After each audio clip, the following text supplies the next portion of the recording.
Hello, Passion City Church, and happy Sunday or whichever day you're jumping on to this link. But just wanted to say Merry Christmas again to everyone in our Passion City Church family. We had an amazing Eve gatherings just a few days ago.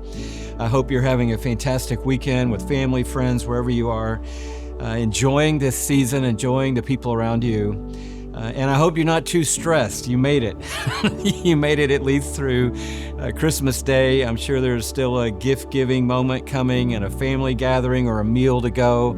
But you made it through, and I know probably 10 days ago you were thinking, how am I going to get all of this done? And I know we've all felt that way at Passion City Church. We've had such a beautiful December, starting with Christmas Grove, which was one of the most amazing things I've ever been to in my life. And I'm not saying that because I'm biased toward Shelley, although I am biased toward Shelley. I'm saying it because every year it is truly one of the most impactful gatherings that I'm ever a part of. And it was no different this year, just incredible. But we also somehow mysteriously lost time this year between Thanksgiving and now, and that sort of squished everything like an accordion. And all of a sudden it was like, man, where'd the time go? And somehow in the middle of all that, we had a YA collective, a Christmas in the City. We had the Rising with all of our students here. We've had such a full December, but God has brought us all through. And I'm so excited today to talk about His promise to do that every single day of our lives. I've been thinking about manna a lot lately. You're like, well, why have you been thinking about manna? Well, we've had a lot of gatherings, We've had a handful of gatherings this fall talking to people about Passion 2026, which, by the way, is 4 days from now. Think about that. In 4 days, a lot of our team already there on the ground, getting things prepared. In 4 days, 45,000 18 to 25-year-olds are coming through the turnstiles into Globe Life Field in Arlington, Texas. And it is going to be one of the most powerful gatherings, I believe, that Passion has ever seen. We are so expectant that fire is going to fall in that place. And we are praying and preparing and ready. But we've also been asking for help. There's always a gap with Passion, and I'm not doing that right now, but there's always a gap between what it costs and what students can pay. And so we go to friends and we're like, there's a gap. Could you help us with the gap? And we've been doing that. And we were in several settings where I just said it this way. I said, we, Passion, are a manna ministry. And that people, what does that mean? It means it'll be there tomorrow. It's not going to be there yesterday. Sometimes not going to be there today. But trust me, when you get there, when you need it, it will be there. And I always laugh about that because I have friends who lead all kind of different ministries and organizations, and some of them just have, honestly, they just have all the money in the world. I don't know how people just call them up and say, do you need anything? I got X, and they're like, well, thank you. And then, someone else sees them in the grocery store and says, hey, just want to let you know, I'm going to send you whatever. And they have a stash. They have a war chest, if you will. And I just go, wow, that is incredible. We are 30 years into doing Passion, and we have never had a war chest. We don't even have like a little jewelry box. We are a manna ministry. We take a step, God provides. We take another step, God provides. We're not sure all the time how it's going to work out at the end. God provides. And so I've been telling people, we're a manna ministry. Thank you for coming alongside of us. Thank you for helping us close the gap this year. We're grateful. And once again, here we come, 4 days till Passion. We're a manna ministry. It'll be there when you get there. It'll be there tomorrow. It'll be there when you need it. And every time I've walked out and I've thought, wow, that is true of Passion. I've told the story many times here of getting to the end of one of our gatherings many years ago where we just didn't have the money when we got there. And it was like, wait a minute, we're here now and there's a gap. And a guy calls me, says, hey, this is crazy. I'm cleaning off my desk. There's an envelope under some stuff on my desk that's been sitting there for months. This guy, I saw him just a few weeks ago, and we laughed about it. And he said, yeah, it's from our family's foundation. It was for the gathering y'all just did at Passion, and it got buried under all this stuff on my desk. And I'm so sorry. I'm going to FedEx it to you tomorrow. It's a check for $75,000, I think is what it was. And once we got to the end of the deal, the gap that we had was $72,000. we're a Manna ministry, and I love it. If you want to give us a big chunk of money and fill a war chest, we'll receive it. But I love that we're a Manna ministry. But I walked out of one of these gatherings and the Lord just spoke to me so clearly. And he's like, Louie, you're not a Manna ministry. You're a Manna man. This is the way I've created it. This is the way I designed it. You walk with God. You walk with Yahweh. Your Father is the creator of the universe. And he is your friend. You're a man. When you get there, guess what? God will be there. And when you get there with God, God will be enough for you. And I've just been thinking about that, especially these weeks coming in to Christmas Eve and the days counting down to Passion, where there is so much pressing in from every angle. And I bet you feel that way too. Things with your kids' school wrapping up, or trip that's coming over the holidays that you've been trying to get all the pieces for, or getting all the gifts sorted out, or all the food sorted out, or the family coming, or the family going, and stuff at work. And I don't know about you, but it seems like everything that blows up right about the middle of December until the end of December. And you got problems that you're solving. You got issues that are happening. You got some relationship thing going on with a coworker or a neighbor, and it's just all going right now. And I want to encourage you that in the middle of all of this, and in the middle of all of everything, and for all of 2026 to come, you're a Manna woman. You're a Manna teenager. You're a Manna man. You're a Manna boy. You're a Manna girl. God is going to be there when you get there, and he's going to have everything you need. And why is that important? It's important because it allows us to rest in the present moment that we're in and to actually live our lives. I went and looked up just to remind myself all about where the Manna story started, and most of you know this, but Moses is leading several million people through the desert. They've been miraculously delivered from Egypt. They saw a sea part.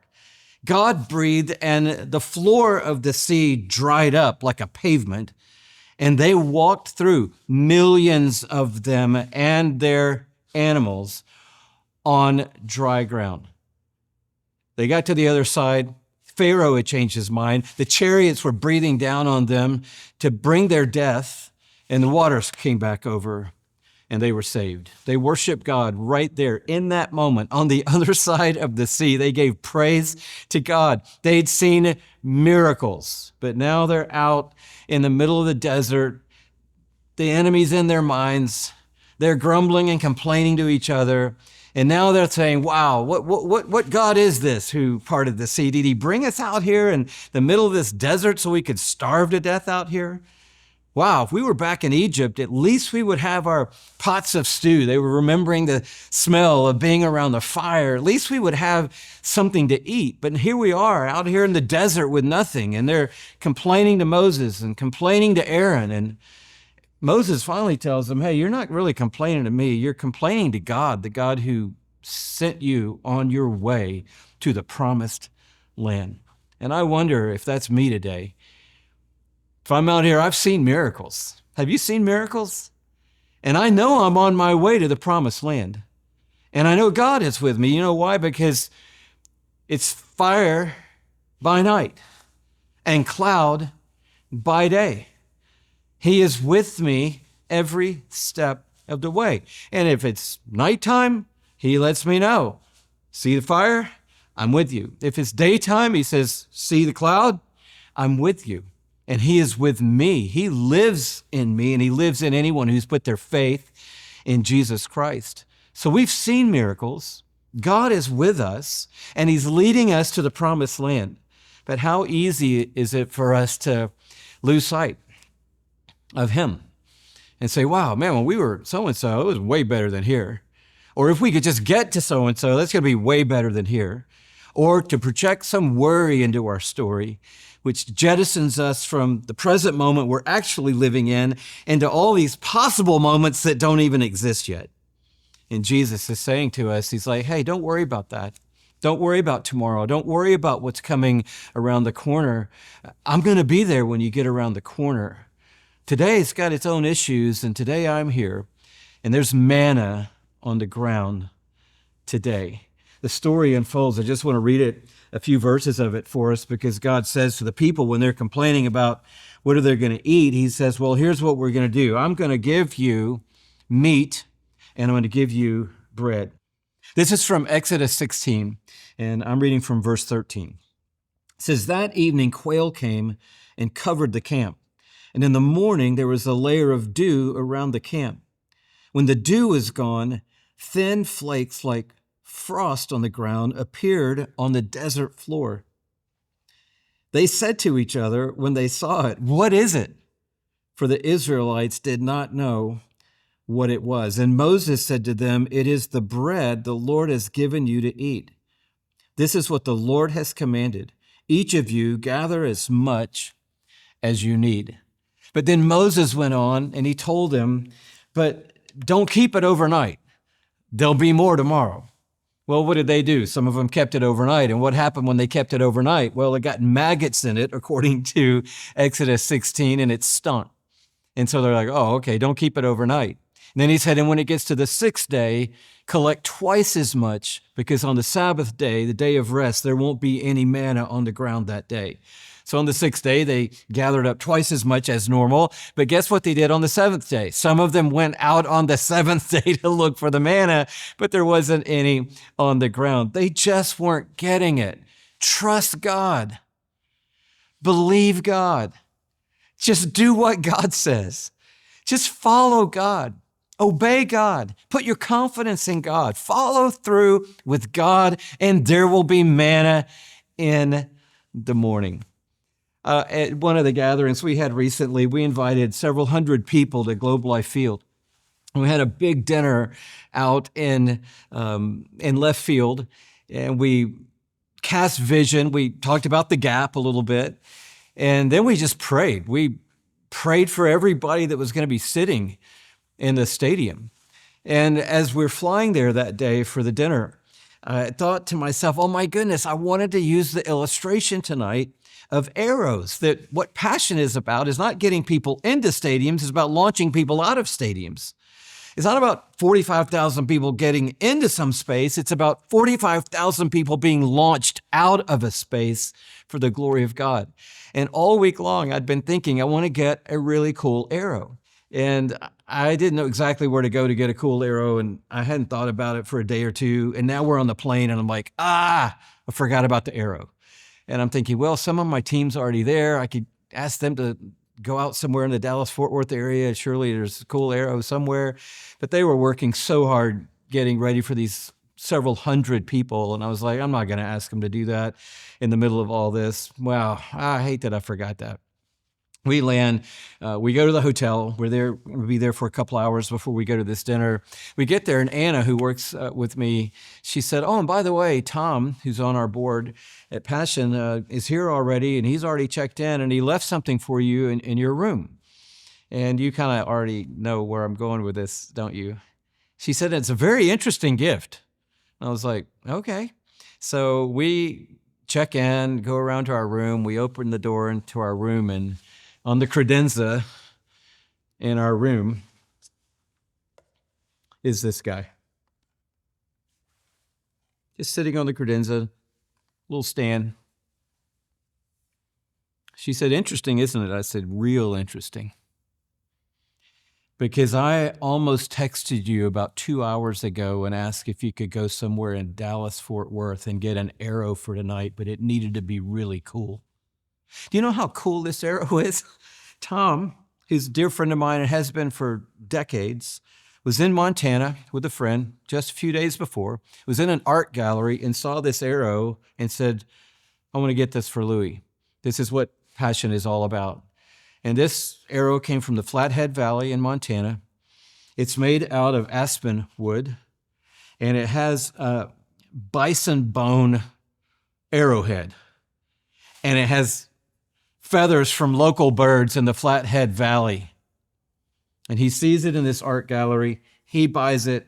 He brings it with him to Arlington, Texas, and has it in my hotel room when I walk in the door. Manna is going to be there in the morning. And I love the fact that God is with me on the plane. He knows what I'm thinking and what I'm frustrated about. He knows I forgot the arrow. And he's like, you're going to love this one. You are going to love this. It's going to be manna in the morning. And that's what God is wanting to say to you and me today. You don't have to ration your hope. You know, sometimes we lay down at night and we're already thinking about, man, I don't know if I'm going to be able to get all that done on Sunday when it's Tuesday.